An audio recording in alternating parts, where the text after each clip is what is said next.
ಗೋಧಿ ಹಿಟ್ಟನ್ನು ನಾನು ಕಲಿಸ್ಕೊತಾ ಇದ್ದೀನಿ ಚಪಾತಿ ಮಾಡೋದಕ್ಕೆ. 1 ಗ್ಲಾಸ್ ಗೋಧಿ ಹಿಟ್ಟು ಹಾಕ್ಕೊಂಡಿದ್ದೀನಿ. ಅದಕ್ಕೆ ಅರ್ಧ ಗ್ಲಾಸು ನೀರಾದರೆ ಸಾಕು.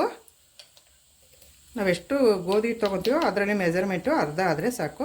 ಅದಕ್ಕೆ ರುಚಿಗೆ ತಕ್ಕಷ್ಟು ಉಪ್ಪು ಹಾಕ್ಕೊಳ್ತಾಯಿದ್ದೀನಿ.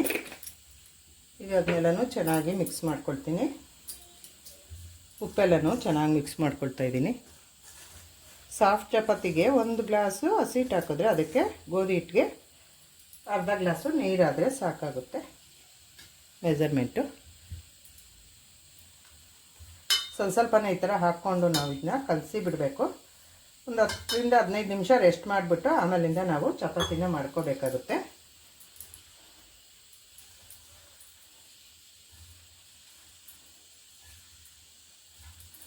ಅದು ಸ್ವಲ್ಪನೇ ನೀರನ್ನು ಹಾಕಿ ನಾವು ಕಲಿಸ್ಕೊಳ್ಬೇಕು.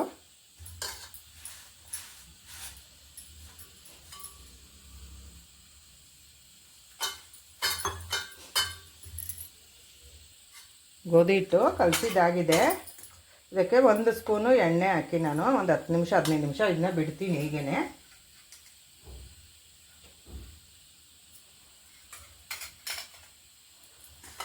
ಈಗ ಮಿದ್ದಿ ನಾದ್ಬಿಟ್ಟು ಈಗ ಬಿಟ್ಬಿಟ್ರೆ ಆಯಿತು. ಒಂದು 10 ನಿಮಿಷ ಒಂದು ಪ್ಲೇಟ್ ಮುಚ್ಚಿ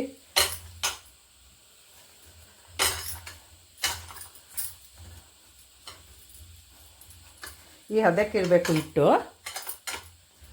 ನೋಡಿ ಇಲ್ಲಿ ಈ ಹದಕ್ಕೆ ಈ ಥರ ಇಷ್ಟಿರಬೇಕು ಹಿಟ್ಟು.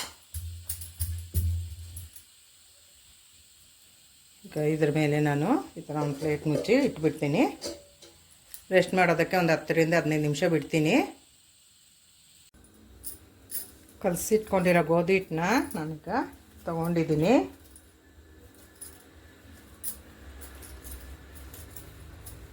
ಈ ಥರ ಚೆನ್ನಾಗಿ ನಾದಿ ಇದರಿಂದ ಉಂಡೆ ಮಾಡ್ಕೊಳ್ತೀನಿ. ಸ್ವಲ್ಪ ಗೋಧಿ ಹಿಟ್ಟು ಹಾಕ್ಕೊಂಡಿದ್ದೀನಿ. ಈಗ ನಾನು ಇದನ್ನ ಲಟ್ಟಿಸ್ಕೊತೀನಿ.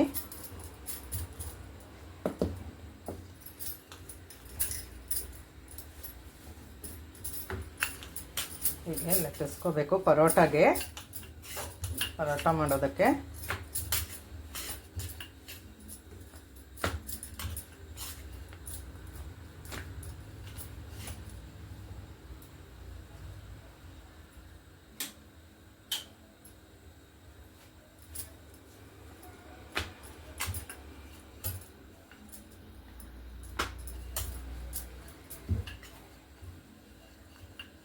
ಹೀಗೆ ಚೆನ್ನಾಗಿ ಲಟ್ಟಿಸ್ಕೋಬೇಕು. ನಮಗೆ ಎಷ್ಟು ಅಗಲ ಬೇಕೋ ಅದನ್ನ ನಾವು ನೋಡಿ ಲಟ್ಟಿಸ್ಕೋಬೇಕು.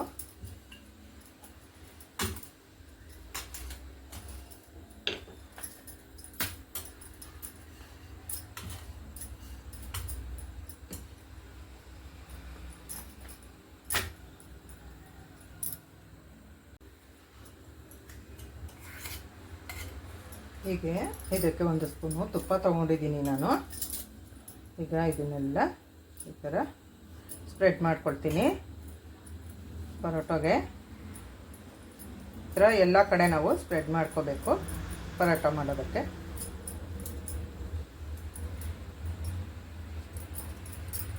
ಇದಾಗಿದೆ.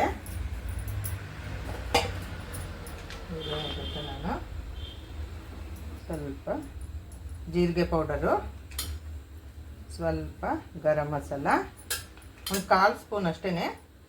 ಈಗ ಇದು ಒಂದು 1/4 ಸ್ಪೂನು ಅಚ್ಚ ಖಾರದ ಪುಡಿ, ಒಂದು ಚಿಟಿಕೆ ಅಷ್ಟು ಉಪ್ಪು. ಇದಕ್ಕೆ ಎಷ್ಟು ಬೇಕೋ ಅಷ್ಟು ನಾವು ಇದನ್ನ ನೋಡಿಕೊಂಡು ಮಾಡ್ಕೋಬೇಕಾಗುತ್ತೆ. ಇದು ಖಾರ ಪರೋಟ ಮಾಡೋದಕ್ಕೆ. ಈ ಥರ ಈ ಬೇಸಿಗೆನಲ್ಲಿ ಮಕ್ಕಳು ಮನೆಯಲ್ಲೇ ಇರ್ತಾರಲ್ವ, ಅವ್ರಿಗೆ ಒಂದೇ ಥರ ತಿಂಡಿಗಳನ್ನ ಮಾಡಿದ್ರೆ ಅವ್ರಿಗೆ ಅಷ್ಟೊಂದು ಇಷ್ಟ ಆಗೋದಿಲ್ಲ. ಹಾಗಾಗಿ ನಾವು ಈ ಥರ ಮಾಡ್ಕೋಬೇಕಾಗುತ್ತೆ. ಈಗ ಒಂದು ಚೂರು ಅರಿಶಿನದ ಪುಡಿ, ಒಂದು ಚಿಟಿಕೆ ನಾನು ಹಾಕ್ಕೊಳ್ತಾ ಇದ್ದೀನಿ. ಈಗ ಇದು ಇಷ್ಟ ಆದರೆ ಆಯಿತು. ಈಗ ಒಂದು ಚಾಕುವಿನಿಂದ ನಾವು ಇದನ್ನ ಪರೋಟಾಗೆ ಈ ಥರ ಎಲ್ಲ ಸಣ್ಣ ಸಣ್ಣದಾಗಿ ಕಟ್ ಮಾಡ್ಕೋಬೇಕು. ಸಣ್ಣ ಸಣ್ಣದಾಗಿ ಕಟ್ ಮಾಡ್ಕೋಬೇಕು.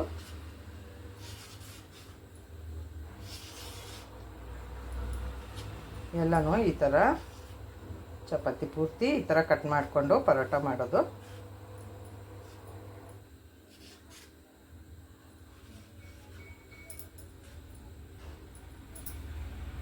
ಈಗ ಇದೆಲ್ಲ ಕಟ್ ಮಾಡಿದ್ದಾಗಿದೆ. ಈಗ ಇದನ್ನೆಲ್ಲನೂ ಹೀಗೆ ನಾವು ಫೋಲ್ಡ್ ಮಾಡ್ಕೋಬೇಕು. ಕಟ್ ಮಾಡಿರೋದನ್ನೆಲ್ಲನೂ ನಾವು ಹೀಗೆ ಫೋಲ್ಡ್ ಮಾಡ್ಕೊತಾ ಹೋಗಬೇಕು.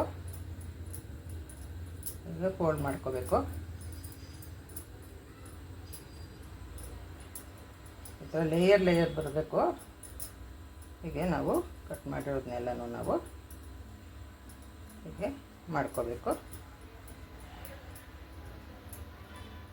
ಮಾಡಿಕೊಂಡು ನಾವು ಒಂದು ಸ್ವಲ್ಪ ಹಿಟ್ಟನ್ನು ಹಾಕ್ಕೊಂಡು ಪರೋಟನ ಹೊಸ್ಕೋಬೇಕು.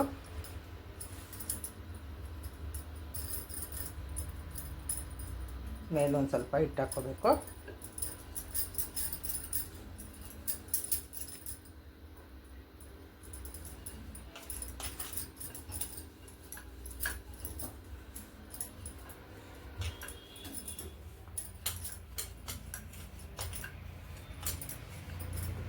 ನಾವು ನೋಡಿಕೊಂಡು ಇದನ್ನು ಎಷ್ಟು ಅಗಲ ಬೇಕೋ ನಾವು ಅದನ್ನ ಹೊಸ್ಕೋಬೇಕು. ಹೀಗೆ ಲಟ್ಟಿಸ್ಕೊಂಡ್ರೆ ಆಯಿತು. ಚೆನ್ನಾಗಿ ಬರ್ತಾಯಿದೆ.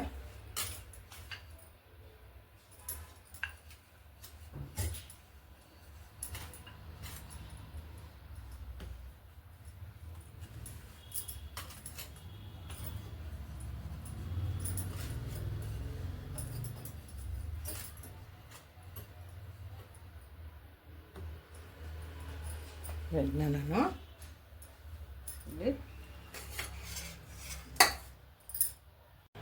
ಈಗ ನಾನು ಸ್ಟವ್ ಹಚ್ಚಿ ತವ ಇಟ್ಟಿದ್ದೀನಿ. ಅದಕ್ಕೆ ಒಂದು ಸ್ವಲ್ಪ ಎಣ್ಣೆನ ಸ್ಪ್ರೆಡ್ ಮಾಡ್ಕೊಳ್ತೀನಿ. ಒಂದು ಅರ್ಧ ಸ್ಪೂನ್ ಎಣ್ಣೆ ಹಾಕ್ಕೊಂಡು ಹೀಗೆ ಈ ಪರೋಟನ ಹಾಕ್ಕೊಳ್ತೀನಿ. ಈಗ ಇಲ್ಲೊಂದು ಅರ್ಧ ಸ್ಪೂನ್ ಎಣ್ಣೆ ಹಾಕ್ಕೋಬೇಕು. ಎಣ್ಣೆ ಆದರೂ ಹಾಕ್ಕೋಬೋದು, ತುಪ್ಪ ಆದರೂ ಹಾಕ್ಕೋಬೋದು. ಇಲ್ಲಿ ಮೇಲೆ ಪರೋಟಾಗೆ ಇದು ಬೇಯಬೇಕೀಗ.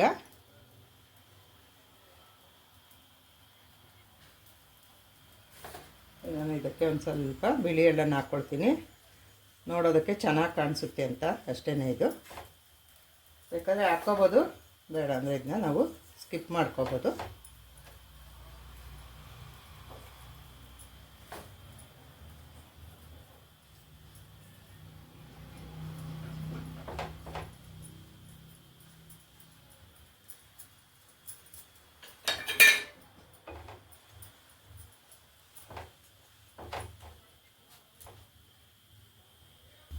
ಈಗ ಇದನ್ನ ನಾನು ತಿರುವಾಕೋತೀನಿ. ಪರೋಟ ತುಂಬಾ ಚೆನ್ನಾಗಿ ಬಂದಿದೆ.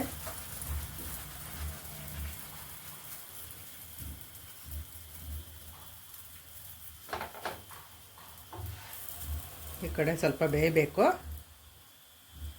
ಈ ಕಡೆ ತಿರುವಾಕಿದ್ದೀನಿ. ಈಗ ಈ ಕಡೆ ಒಂದು ಸ್ವಲ್ಪ ಬೇಯಿಸ್ಕೋಬೇಕು. ಅಷ್ಟಾದರೆ ಆಯಿತು ಪರೋಟಾಗೆ.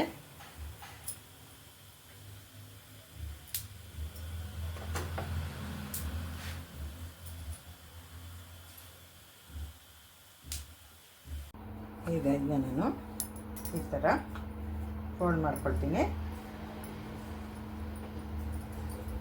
ಈ ಥರ ಫೋಲ್ಡ್ ಮಾಡಿಕೊಂಡು ಸ್ವಲ್ಪ ಹಸಿಟ್ಟು ಹಾಕ್ಕೊಂಡು ನಾನು ಇದನ್ನ ಹೀಗೆ ಹೊಸ್ಕೊಡ್ತೀನಿ.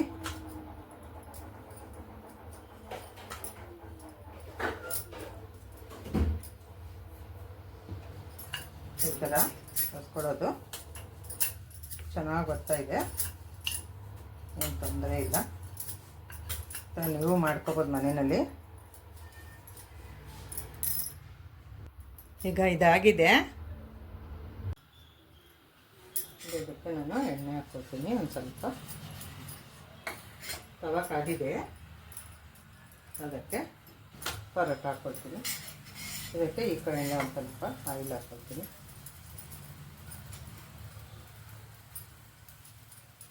ಹಾಕ್ಕೊಂಡು ಈಗೆಲ್ಲ ಸವರ್ಕೊಂಡ್ರೆ ಆಯಿತು. ಈಗ ಈ ಕಡೆ ಬೇಯಬೇಕು.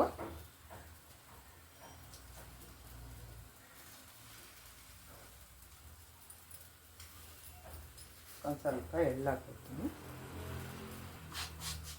ನೋಡೋದಕ್ಕೆ ಚೆನ್ನಾಗಿ ಕಾಣುತ್ತೆ, ಮತ್ತು ಎಳ್ಳು ಆರೋಗ್ಯಕ್ಕೂ ಒಳ್ಳೆಯದು. ಮಕ್ಕಳು ಈ ಥರ ಮಾಡಿಕೊಟ್ರೆ ಅವರು ಖುಷಿಯಿಂದ ತಿಂತಾರೆ. ಅದಕ್ಕೋಸ್ಕರ ಎಳ್ಳು ಹಾಕ್ಕೊಡೋದು ಅಷ್ಟೇ.